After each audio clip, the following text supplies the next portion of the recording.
El análisis de respuesta en el terreno se utiliza ya con la finalidad de predecir los movimientos en la superficie para la construcción de espectros de respuesta. Obviamente ya yo conociendo mis movimientos voy a poder cuantificar según una familia de posibles movimientos sísmicos lo que sería el espectro de respuesta más probable y después mediante la aplicación de ciertos factores de orden normativo lo vamos a poder transformar en un espectro de diseño. ¿Okay?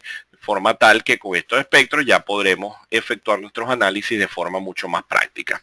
Pero acá debo hacer un paréntesis y es que en proyectos convencionales es muy cierto que en la práctica trabajamos con construcción de espectros, pero cuando estamos involucrados en proyectos de alto impacto o donde la extensión de terreno posee una variabilidad geotécnica importante, probablemente se requiera un análisis de respuesta en el terreno ya de sitio que no necesariamente cumple con el requisito del código de la norma que estemos utilizando, sino que de repente, ya debido a la extensión del terreno, podremos hablar entonces de un análisis particular de sitio debido a las características del proyecto y a la extensión donde deseamos desarrollarlo. ¿Okay? ¿Cómo se analiza entonces la respuesta del sitio? Vamos a tener análisis de tipo unidimensional, que son de los más utilizados en la práctica, análisis de respuesta dinámica en 2 y 3 dimensiones, registros sísmicos reales o sintéticos, es decir, construir un terremoto artificial que se puede hacer ya mediante el uso de herramientas tecnológicas no muy complejas y mediante el uso de espectros de respuesta y de diseño. ¿Okay? Cuando hacemos un análisis unidimensional, asumimos que todos los límites de los estratos son horizontales, trabajamos con capas horizontales y vamos a ver que la respuesta del sitio estará determinado por la propagación de ondas de cortes horizontales, se les estila llamar SH, ¿okay? Que se propagan verticalmente desde la roca ubicada a cierta profundidad. Y es muy cierto que lo que va a ocurrir es que vamos a tener un movimiento en la roca y va a haber un proceso de propagación en el terreno según la rigidez del suelo que veíamos al comienzo. Ya esto lo vamos a ver más al detalle. ¿Okay? En este análisis entonces unidimensional, fíjense aquí está la falla, existe una línea de trayectoria de onda sísmica y vamos a llegar al sitio que está ya apoyado en capas superficiales, de forma tal que este proceso de propagación atraviesa estos estratos horizontales y estos estratos horizontales entonces van a tener ciertas propiedades para nosotros poder hacer el análisis particular del sitio. ¿Okay? Forma tal que esta es la idealización más convencional, la más común y es una de las que más se utiliza en la práctica. ¿Okay? ¿Qué hacemos en el análisis ya lineal? Lo que sería el análisis mediante aproximación lineal.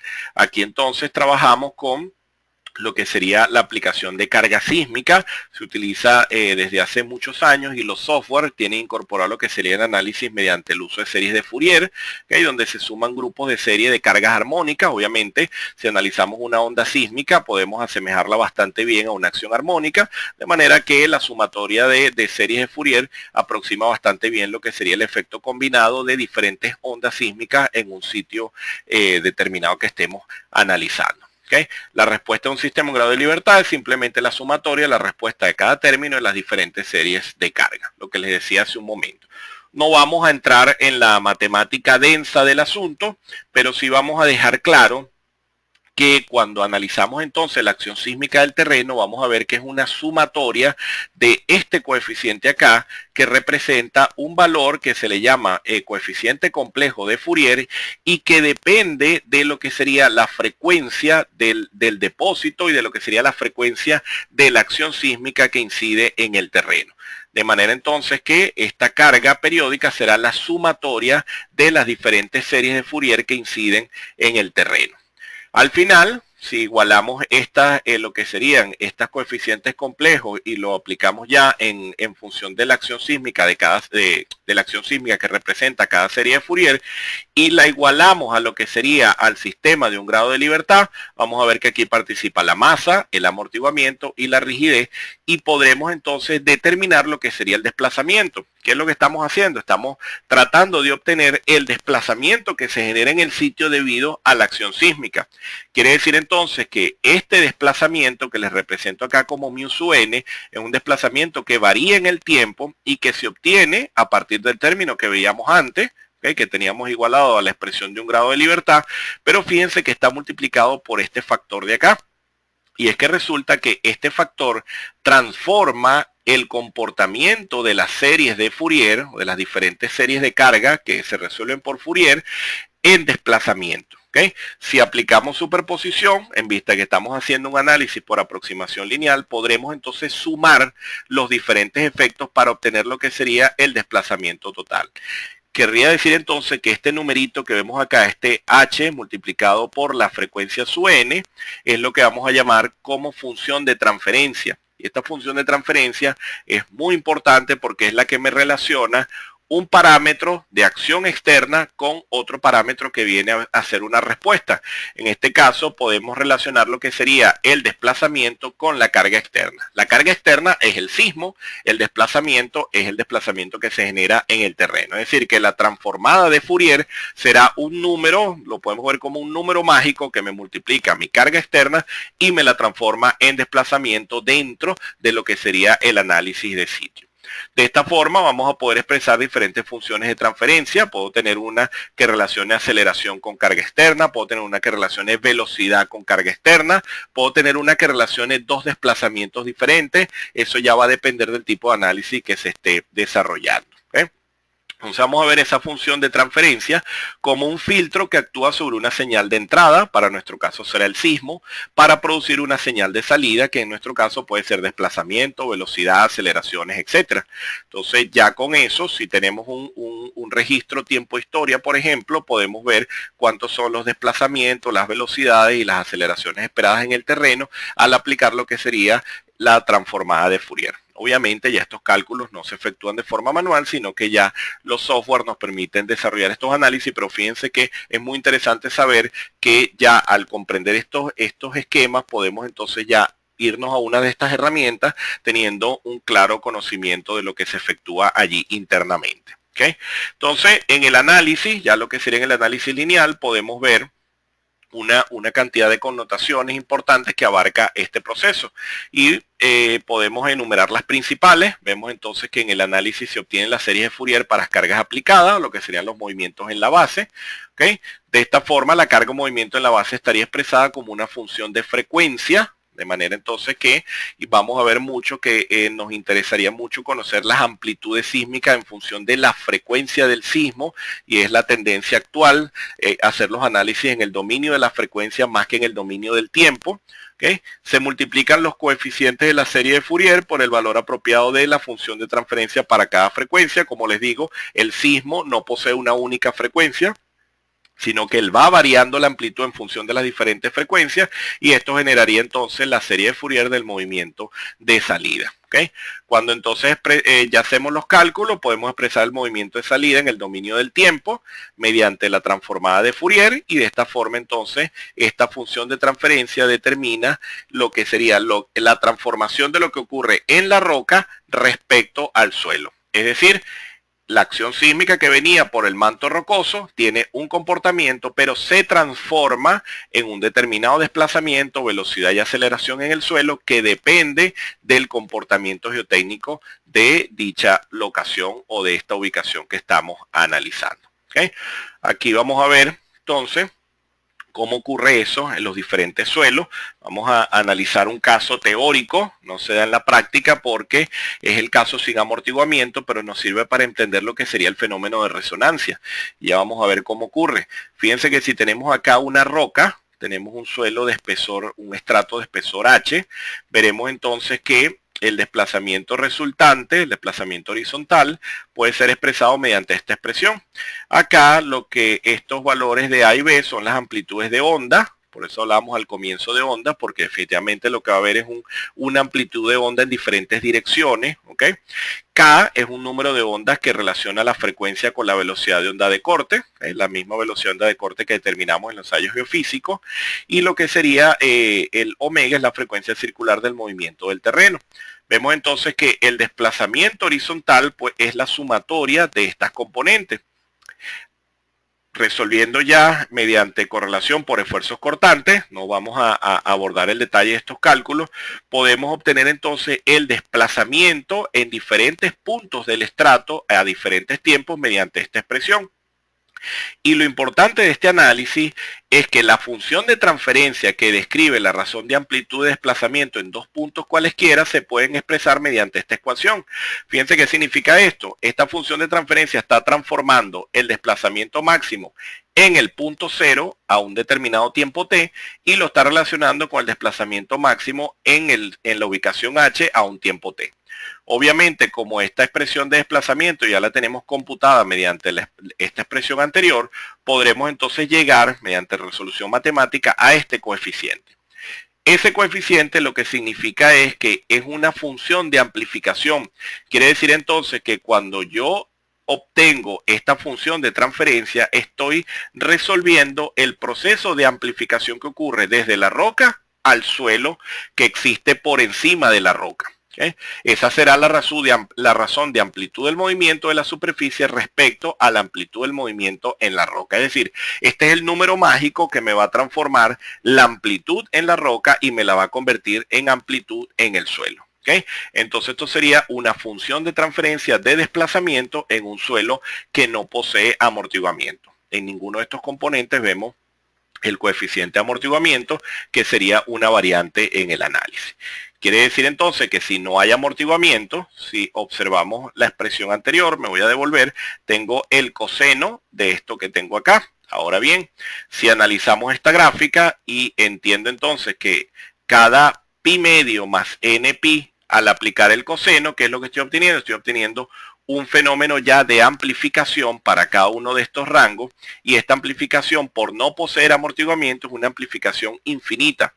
¿Qué quiere decir eso? Que va a existir una superresonancia para cada uno de estos periodos. ¿Okay? Esta es una condición, como les dije al comienzo, teórica, porque en los suelos no vamos a conseguir nunca un caso donde no exista amortiguamiento, en vista que el amortiguamiento se va a manifestar en arenas, en arcillas, en la roca, en el limo, arcilla con limo, etc. Lo que sirve esto es para entender que la respuesta del depósito va a ser muy dependiente de la frecuencia del movimiento y a la frecuencia a la cual ocurren las amplificaciones más fuertes, y para eso participa lo que sería el espesor del estrato y las propiedades del material. Quiere decir entonces que ese suelo, a medida que tenga un espesor diferente, va a ir variando su frecuencia de vibración. Quiere decir entonces que al variar la frecuencia de vibración, si calibramos la frecuencia del movimiento de entrada con la frecuencia del depósito y se igualan estas frecuencias, obviamente tendríamos un proceso de resonancia en el estrato donde nos estamos apoyando. ¿Okay? Vamos a ver qué ocurre cuando aparece el amortiguamiento. Cuando aparece el amortiguamiento, partimos de la misma expresión que teníamos antes, ¿okay? Pero ahora vamos a incorporar la componente de amortiguamiento acá. En la velocidad de onda de corte participa el módulo de cortante dinámico que veíamos al comienzo y la densidad del material. Fíjense que esta expresión es derivada de la misma con la que determinábamos el G máximo mediante los ensayos geofísicos. Aquí está la misma función de transferencia, ¿okay? Funciona exactamente igual. Y lo que ocurre es que ahora la función de transferencia incorpora la misma variable anterior, pero ahora tiene incorporado acá el amortiguamiento. Quiere decir entonces que esto siempre va a estar amortiguado, y eso hace entonces que el valor que de lo que sería el denominador nunca va a dar cero. ¿Okay? Porque siempre vamos a tener la componente del amortiguamiento que evita que dé cero. Es decir, aquí no existe resonancia infinita. Si lo vemos gráficamente, vamos a poder observar entonces que cuando nos vamos igual de pi medio más n pi, lo que teníamos antes, sí pudiésemos tener unos fenómenos de pseudo resonancia, pero nunca será en condición infinita como veíamos hace un momento, donde la amplificación era infinita. ¿Okay? En este caso vemos entonces que grandes amplificaciones tendrán asociadas factores de amortiguamiento más bajos, amplificaciones menores serán asociadas a lo que sería amortiguamiento más alto. Y aquí toma entonces bastante importancia lo que veíamos al comienzo. Recuérdense que este amortiguamiento dependía, por ejemplo, según las gráficas del profesor Busetic y Dobry, dependían fuertemente de la plasticidad del suelo. ¿Okay? Veíamos entonces que habían suelos que, al ser no plásticos, poseen una fuerte razón de amortiguamiento respecto a los suelos arcillosos con índice de plasticidad mayor. ¿Okay? Pero vemos entonces que la respuesta del terreno definitivamente está dependiendo de lo que sería la frecuencia del movimiento y del espesor del estrato, que a su vez me determina una frecuencia en lo que sería el suelo del sitio. ¿Ok? Entonces, de acá ya vamos a derivar varios comentarios importantes, y es que las frecuencias que se corresponden con la máxima local representan las frecuencias naturales del depósito del suelo. Las normas, los códigos buscan comprender cuántos son estas frecuencias naturales del depósito para poder saber si al momento de diseñar el edificio no estamos propiciando una condición de resonancia como la que veíamos hace un momento. El factor de amplificación es igual a la razón de amplitud del movimiento en la superficie respecto a la amplitud del movimiento en la roca. Quiere decir entonces que va a existir siempre un factor de amplificación que literalmente amplifica lo que sería la onda sísmica que viene desde la roca hasta la superficie. ¿Okay? El amortiguamiento afecta de forma mucho más importante a altas frecuencias que a baja frecuencia. ¿Okay? El factor de amplificación mayor ocurrirá aproximadamente a la frecuencia natural más baja, conocida también como frecuencia fundamental del depósito. Y acá hay una expresión bien importante y es la que me permite determinar la frecuencia del depósito. Fíjense que todas estas variables las podemos conocer, porque H es el espesor del depósito, esto nos lo dice cualquier estudio geotécnico. La velocidad de onda de corte la determinamos en un ensayo geofísico o mediante correlación. Podemos determinar velocidad de onda de corte a partir del ensayo SPT, por ejemplo, y podemos entonces mediante un SPT saber cuánto es mi velocidad de onda de corte y puedo conocer la frecuencia del depósito. Si quiero saber cuánto es el periodo de vibración del depósito, simplemente digo el inverso de la frecuencia y listo. Esto es bien importante, porque si yo tengo la frecuencia del depósito y voy a diseñar para un determinado registro tiempo-historia que tiene una frecuencia dominante cercana a la del depósito, ya sabemos que definitivamente allí va a haber un fenómeno de resonancia o de amplificación. Resolviendo la expresión anterior, vamos a ver que es mucho más fácil verla de esta manera. Fíjense que aquí ya se las coloco directamente como periodo. 4H sobre B sub S, recuérdense H el espesor del estrato y B sub S la velocidad de onda de corte. Si hago la inversa, B sub S entre 4H, tengo la frecuencia del depósito. Y esto es bien importante, porque al nosotros tener estos valores podremos también incluso verificar si yo tengo un edificio que estoy diseñando con algún software de última generación, etcétera. Supongamos que tengamos un edificio de 15 niveles, por ejemplo, y hacemos una analogía rápida de que cada nivel del edificio representa 0,1 segundos, podemos decir que el periodo de duración de ese edificio es aproximadamente 1,5 segundos. Bueno, es interesante que teniendo esto conocido, yo puedo saber si el periodo de duración del edificio está cercano o lejano a lo que sería el periodo de duración del depósito, y allí yo voy a conocer si existe un fenómeno de posible resonancia en lo que sería el movimiento del edificio respecto al terreno. ¿Okay? Y es una variable de verificación bastante rápida. Las normas, los códigos, lo que hacen es que mediante el uso de estas tablas de caracterización evitan que estos fenómenos de resonancia que les indico ahora afecten fuertemente lo que sería el comportamiento de la edificación ante la presencia de acción sísmica. ¿Okay? Y esto es bien importante. El periodo característico del sitio nos indica en cuál periodo de duración se espera que se produzcan las amplificaciones más significativas del terreno. Es decir, ya teniendo el periodo fundamental, es decir, el mayor, ya sabemos entonces cuáles son las amplitudes esperadas en dicho sitio. ¿Okay? En la realidad, rara vez nos conseguimos estratos uniformes como el que veíamos hace un momento. Por lo general, trabajamos con suelos estratificados, ¿ok? Y la roca es un material elástico con capacidad de disipación, pero que a su vez cuando la onda se refracta o se refleja, de igual forma la roca también trabaja como un material absorbente de onda. Entonces vemos que el comportamiento en lo que sería ya suelos estratificados podemos resolverlo mediante transformada de Fourier, igualando lo que sería el comportamiento en un punto del estrato respecto a otro punto del siguiente estrato. Es decir, yo digo el desplazamiento U sub M, ¿okay? Tiene esta componente. Si ahora analizo el desplazamiento U sub M para una altura H sub M, ahora tengo este movimiento. Lo que hago es que igualo ambos desplazamientos, es decir, tengo el desplazamiento al comienzo y al final, y teniendo la igualación de desplazamiento, puedo entonces obtener lo que sería la transformada de Fourier para los diferentes estratos. Actualmente, obviamente, esto hacerlo de forma manual es muy complejo y por eso se utilizan software como por ejemplo el Shake, ¿ok? que resuelve esto rápidamente, simplemente indicando la geometría de los estratos y dando las características geotécnicas del terreno, y con eso él aplica un análisis donde puede, mediante transformada de Fourier, determinar las diferentes amplitudes a las diferentes profundidades del suelo. ¿Okay? Este tipo de análisis es bien importante porque nos lleva a otro tipo de estudio bastante utilizado en la práctica, que es el análisis de deconvolución. Fíjense qué significa esta expresión. Esta expresión lo que significa es que el movimiento en cualquier estrato puede ser determinado a partir del movimiento de otro estrato. ¿Okay? Si yo conozco el movimiento en cualquier punto del perfil del suelo, puedo estimar el movimiento en otro punto. ¿Okay? Y esto es lo que se conoce entonces como el análisis de deconvolución. Podemos ver el análisis como de deconvolución, de que si yo tengo una respuesta en la superficie y me voy hacia la roca, estoy haciendo deconvolución hacia la roca. Si ahora quiero volver al desplazamiento de la superficie, voy de la roca a la superficie, entonces estaría haciendo una convolución. ¿Okay? Entonces, esto es bien importante porque además es la terminología que se utiliza para este tipo de análisis en particular.